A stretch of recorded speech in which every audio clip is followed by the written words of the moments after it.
Hi, in this video I'm going to show you how weeks 1 and 2 are going to work kind of the tech side of it. And this is only for the documents that I created, that the discussion questions that the students will respond to. This is not for the Google presentations, the part where they're actually going to teach each other. So this is kind of just the basics of adding your doc to your assignment. So again, once you get into your, this is our Google Drive here, and I've just opened up our folder with everything. And then I'm going to go over to Google Classroom.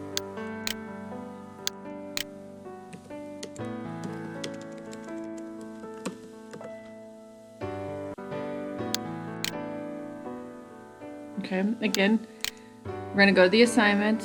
We would name each one as a different one, so I named them Chapter 9, Lesson 1, and then the description if you want, again with the assignment. So I just want to review. We go to our triangle or the Google Drive to attach it, and you're going to go, you'll be here where you would see Colorado Government Collaboration Project.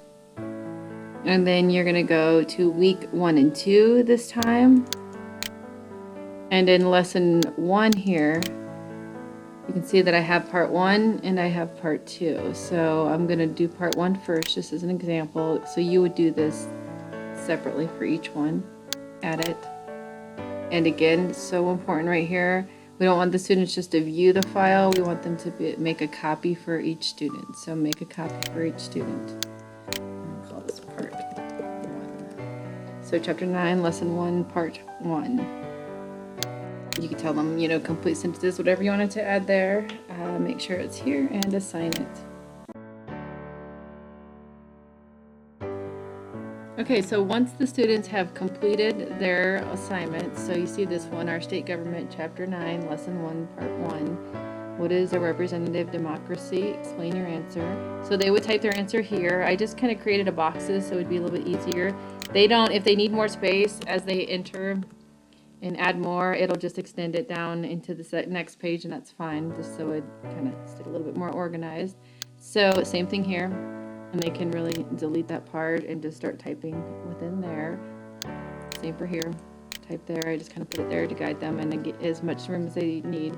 See how it went and extended that. So once they've finished all of that, I do not want them, they would have a turn in button, but I do not want them to turn it in once they've completed theirs. We want to share for peer feedback. So what they're going to do is click share, and then they're going to have to share it with the different students. And so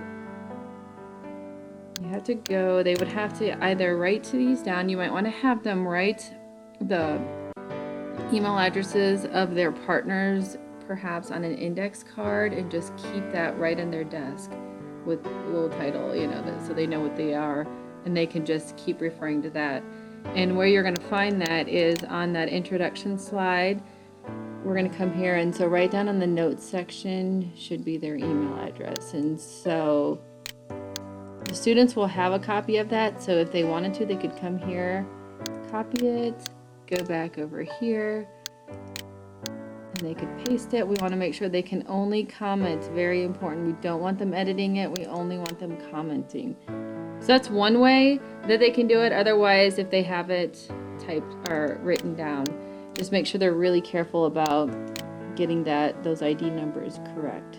So if you feel like they could handle the copy and paste, we could do that, but otherwise they can just write it down, type it in here, change it to can comment only, and then they would send it. I'm not going to send this because we obviously don't want a student added to this right now, so I'm going to cancel, but they would normally click send. And then for the students to find it in their Google Drive, they'll go back to their Google Drive folder, and they either have it shared with me, sometimes I think it says incoming, so either one of these. And so the first one listed, the newest one would be the document that they shared. Okay, so hopefully that makes sense. So the first day that you do this, obviously day 1, lesson 1, part 1, the students will complete them here, and depending on the timing of all the other classrooms, they may not have something to go. They can share this document, but they might not have one where they are going to go and they're going to do the editing on their teammates from the different schools. So they can look in the shared with me, but of course if their file's not there, they'll just wait for that. So that's why it's good that we kind of decide on our deadlines and have all of them completed by certain dates. But for lesson 2, so when you'll do the same thing with lesson 2 here, the students will fill out the document and then they'll share it. But now on this time, they'll be able to go back in the shared with me and make edits back on the lesson 1, part 1 documents, if that makes sense. So.